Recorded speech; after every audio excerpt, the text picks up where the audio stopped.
Winning Time, The Rise of the Lakers Dynasty, first season wrapping up on HBO. A lot of, I don't know if controversy is the right word, but a lot of talk around the depiction of some characters in this season. We we reviewed the first episode. You can go back and check that out. But Dave, now that we've seen the whole thing, do you feel like Winning Time was able to tell this story in a Hmm. way that held true to the story, but also was entertaining? It's definitely entertaining. And I would say it was definitely controversial. I don't think there's any debate about whether it was controversial or not, whether it was justified or not. It's a different story.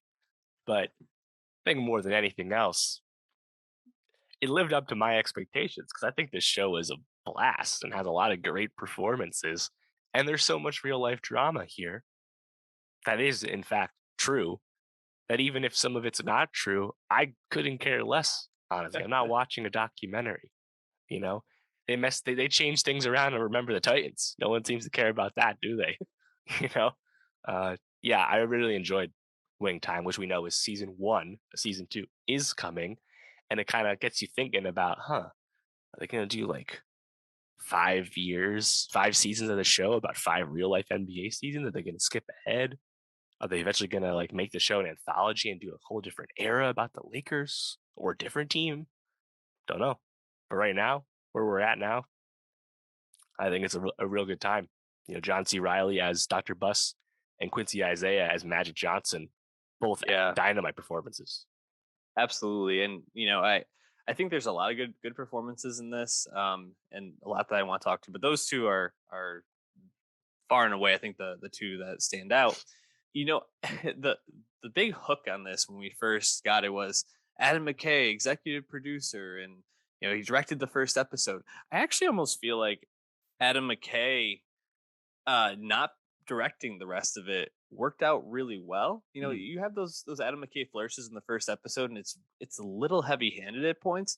And I feel like as the season goes on, they kind of start going to a more traditional, but kind of keeping some of those flares here and there. A couple of the like quick cuts or like like talk to the camera moments, things like that.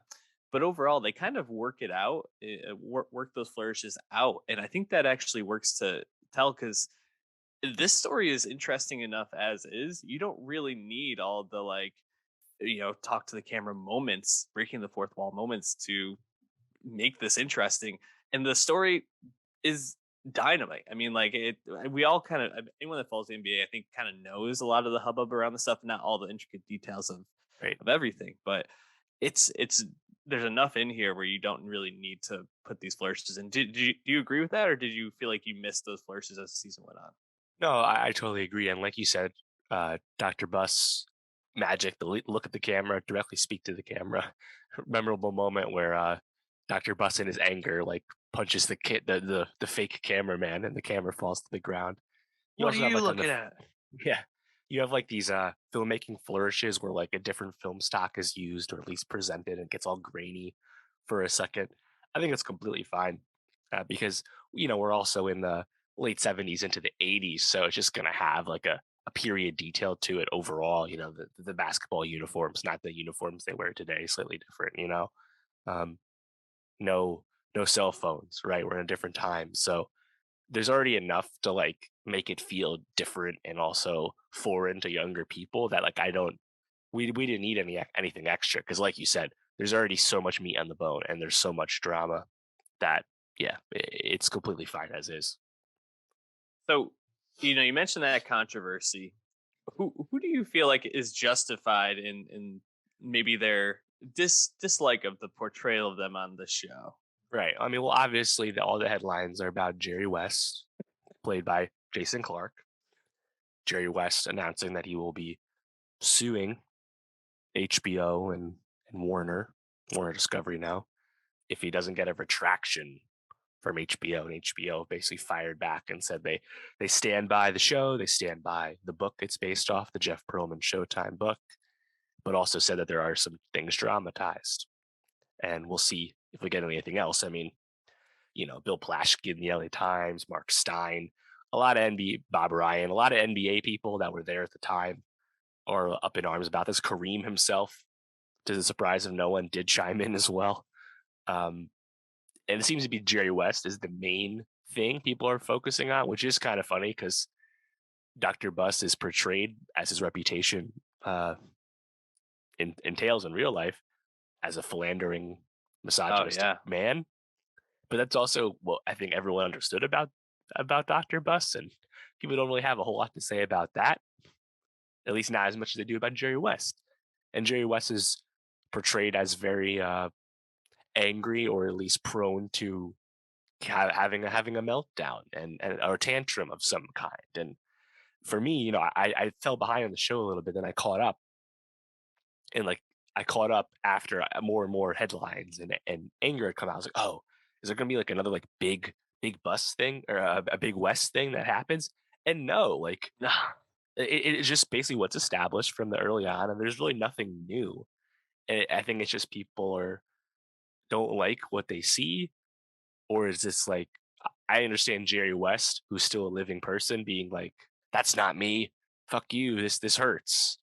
And then people that know him feeling the same way, but like I don't really think it's that justified because I think it's a great performance. And if you're gonna sprinkle a little fiction in, that's fine because you're gonna do that regardless. And also, the fact that he's that this mad about this makes you think that maybe he got really mad about other things too, such as what we see on the show. Who knows? Yeah, I mean, I think I can understand the early season portrayal of him being upset with that. I mean, it's depicting him having, mental health issues, which I don't know if he's been open about that or not. It really made him look like he was. I don't want to say like being a big baby, but like kind of just being a big baby at times, like especially when he didn't get his way in terms of who he wanted to draft and things like that. But I actually Right. think as the series goes on, Moncrief. yeah, I think as the series goes on, West is kind of portrayed as this person who was kind of like the overseer of like keeping things together, and I think his portrayal gets toned down a bit from the like cartoonish, portrayal at the very beginning of the season. So I mean, I can understand why he's upset, but I don't think it's that bad. Um, but like you said, it does make you think maybe this guy doesn't have as thick of a skin as you might think. When you hear this Right. coming out. In terms of the Jerry West thing, I mean, very open about his philandering ways in the show to the point Jerry where Buss, you mean? sorry, yes, Jerry Buss, thank you. Please don't sue me, Jerry West. I'll retract it if you want.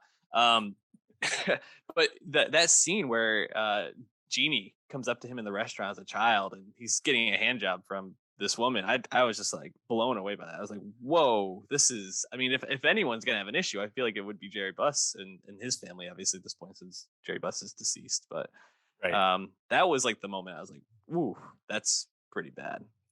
Right. I think also too, it's important to note that like the timeline here is a bit fumbled.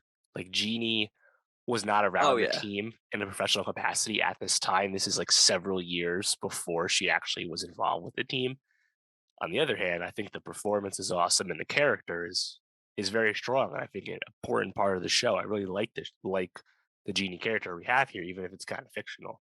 So yeah, I feel like the Bus family, they probably don't care quite as much because Dr. Bus is no longer with us, you know? Also, it's not like most of his behavior is acceptable. So do you really want to go out and well, I guess in that sense you'd be like, oh well, that's he didn't do that, but no one's gonna say that because we know he did this. So, you know, I also think Jeannie Buss, who does own and run the Lakers, she's also been in the public eye so long that she probably just doesn't care and she can, Yeah. nod off and say I didn't watch it. Magic himself hasn't said a whole lot about this except to promote his own kind of series that he's created that no one seems to have any interest in. But Yeah. they're famous people. They're used to this stuff. It kind of just Mhm. brushes off them. I was surprised to see Kareem honestly have a strong bother to wade in. I guess not that he wouldn't have a take or an eloquent thing to say, but just that like he would actually concern himself with this too. Yeah. I mean, he's a thoughtful guy, and very outspoken. It speaks up about a lot of like social political issues, which I think is fantastic. Become a really good writer in this Yeah. stage of And his the life. show's very about that too, about the Yeah, multitudes that was Kareem Abdul-Jabbar. yeah, and actually, if anything, I think that there's more to explore with that. So I'm really glad we're getting a second season because I think uh, Kareem and the Magic dynamic and how Magic is obviously going to be the one kind of leading the team in future seasons as Kareem's career is, moving to a different stage is going to be a really interesting dynamic. I actually one of my favorite moments in the season was like in those middle episodes when Magic started taking on Kareem and really like standing Mm. up to him and trying to like get him to buy into the team and kind of move past these like begrudging kind of grumpy ways that he had at that point around basketball and his perception of how he saw himself within the game. I thought that was really, really fascinating. Yep. And obviously, I think the standout storyline is the coaching stuff, the McKinney, Westhead, Pat Riley trio, and how they figured out who was going to do that. Now, not totally accurate to how it went down, but I think they made it very, very captivating in the show.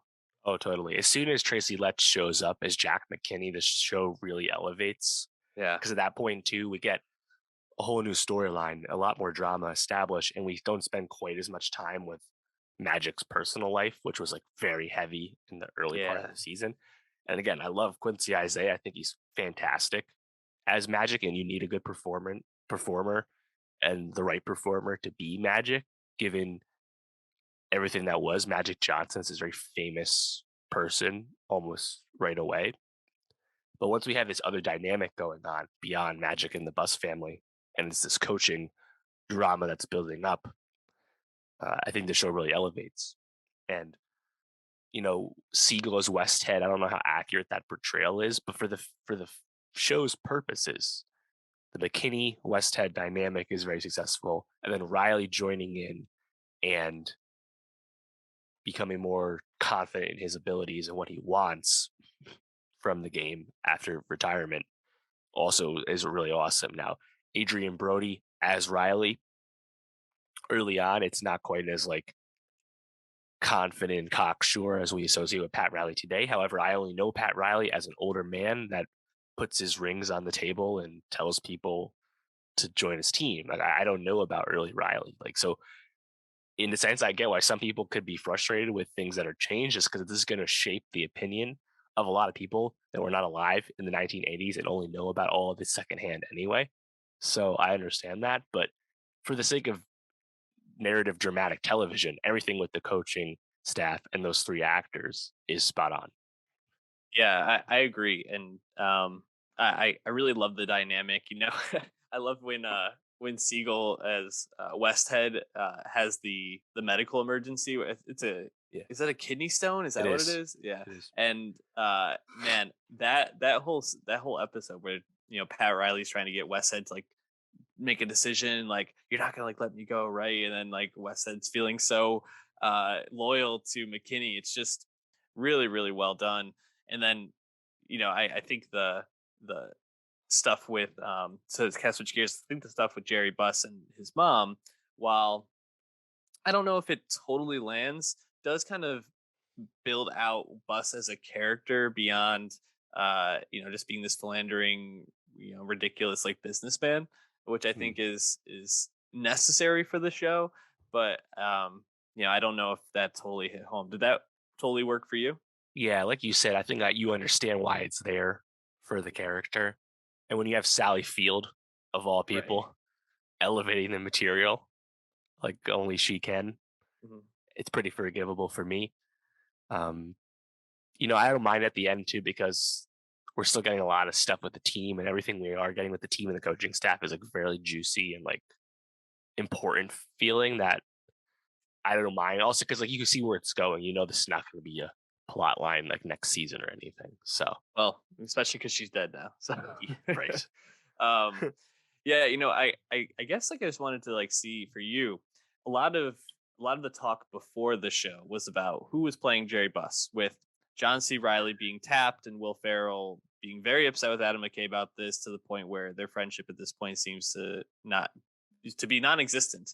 Could you have seen Will Ferrell as Jerry Busness. I mean, I could have seen it. It would just be a completely different show. Yeah. And I don't really want that show. Riley has dramatic chops, much more effective than Will Ferrell's dramatic chops, which we've seen in fits and starts. Riley is great as this. He can do the comedic stuff, he can do the gregarious stuff, and he can do the dramatic stuff too.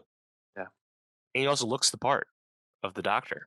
So, yeah, I thought he was spot on as this, and you really need this performance to work for this version of Winning Time that they made, without question. Yeah, absolutely. I couldn't agree with you more. Will Ferrell, I think if he was cast, would have made this a little bit more cartoony, and the dramatic moments would not have hit nearly as much. So Hmm. definitely, I think made the right call. Although definitely sad to see that him and McKay are still, it seems to have still not have resolved this. What other thoughts do you have on this season? I mean, I'm looking forward to season 2, but what else stood out to you? Well, I think just like the depth of the cast is like really impressive. You Hmm. know, we made a lot about John C. Riley's awesome, Quincy Isaiah and Solomon Hughes as Magic and Kareem. Very Great. important bits of casting. They did an awesome job. We mentioned Jason Clark, who, whether you think it's accurate or offensive or not, I think Jason Clark's awesome as this version of Jerry West. Uh, Brody, Letts, Siegel, Gabby Hoffman as Claire Rothman, I thought was awesome. Devon Nixon, the son of Norm Nixon, playing his dad, very impressive. Yeah. uh, Hadley Robinson as Jeannie, really good. Then you have all these completely overqualified people in these very small roles. We mentioned Sally Field as Dr. Buss's mom. You have recent Emmy winner Julianne Nicholson as Cranny, Jack Mhm. McKinney's wife. And really, it's just her being the wife character. There's not much to it. Rob Morgan is there as Magic's dad. You know, Mhm. even Molly Gordon, a rising actress, is just like one of the employees at the team that's interfacing with Jeannie. Like, there's a lot of talent here, and in season 2 they'll bring in more people for new characters as the story goes in real life. Um, we'll have And that I'm sure a lot of additional A-listers joining. Very exciting. for sure. And you know that the Boston LA dynamic is going to be played up as they're going to be fighting for titles here in the 80s. Michael Chiklis Chickless, says our back is here. exactly. Um, you know, a moment that really stands out to me and made me laugh, but also I just was like, this is this is the type of McKay stuff that I'm glad wasn't more in the show. Is that scene? I think it's in episode 8 or 9 when they show that the Celtics lost in the playoffs to the 76ers, and Larry Bird looks at Magic through the TV and says, "See you next year, shithead," or whatever he says to him. And I think the Larry Bird like portrayal of this is like so ridiculous, but also kind of fun. Like they're just making him a complete villain, which is like, okay, Yep. sure. Like from the perspective of the hero of this story, it makes sense that they would do that. Mhm. But it's a really funny portrayal to me. Yeah, totally. I mean, they have him walking around dipping into a Budweiser can, always drinking beer, which we knew that early days Larry did Yeah. drink a lot, to Hmm. the detriment of his playing career. Um, but I like that because they also still bring in the real life stuff too about how Magic was pitted against Larry, and Larry was propped up as the great white hope for the NBA and Middle America. The success of the league. They don't shy away from that, which is like the real important thing with this whole dynamic in the early days. So, I thought they're going to make uh, Larry Bird a bit of a caricature. I don't care because it's not a Celtic show anyway. So what's it Yeah. matter? I agree. But just one other moment that really stuck out to me, I thought was like a cool moment that kind of made my jaw drop in a sense, was when they were figuring out how they're going to sell the Lakers and how they what vibe they wanted to give around the team, and they come up with the idea of the Laker girls, right? These Mm, dancers who are not your traditional cheerleaders at that time, and how Paula Abdul was the person who kind of led the original Laker yeah, girls. it's I true. totally blew my mind. Jaw dropping moment for someone who was not aware of that, and just like it makes you just want to dive into more about this story. So I thought that was really well Right, done how they dropped that in.